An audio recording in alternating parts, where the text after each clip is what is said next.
টকা লাগিব নেকি? যদি লাগে তেন্তে গুৱাহাটীলৈ আহক, আহি লৈ যাওক টকা। কাৰণ গুৱাহাটীত ওলাইছে জাপে জাপে টকা। এখন বলেৰো বাহনত ওলাইছে এই জাপে জাপে টকা। গুৱাহাটীৰ VIP ৰোডত ওলাইছে বান্দিলে বান্দিলে 500 টকীয়া নোট। পিছে এই টকাখিনি আপুনি পালেও কিন্তু ব্যৱহাৰ কৰিবহে নোৱাৰিব, কাৰণ এইখিনি আচল টকা নহয়, এইখিনি জাল নোটহে।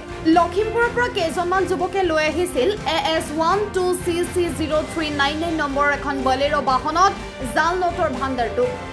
দিছপুৰ আৰক্ষীয়ে জব্দ কৰিছে ইতিমধ্যে বাহনখন। চিটৰ পাছফালে কৌশলেৰে ভৰাই আনিছিল জাল নোটখিনি। কিন্তু বেচেৰাকেইটাৰ দিন বেয়া আছিল, বৰ বেয়াকে ফচি গ'ল। এতিয়া ৰঙাঘৰৰ আলহী তেওঁলোক।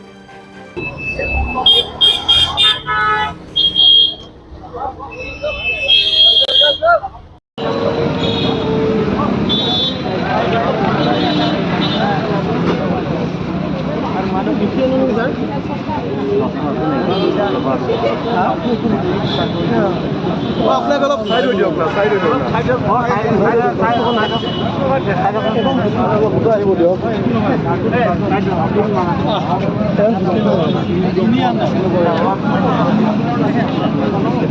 মেজদা ঐ ভাল ন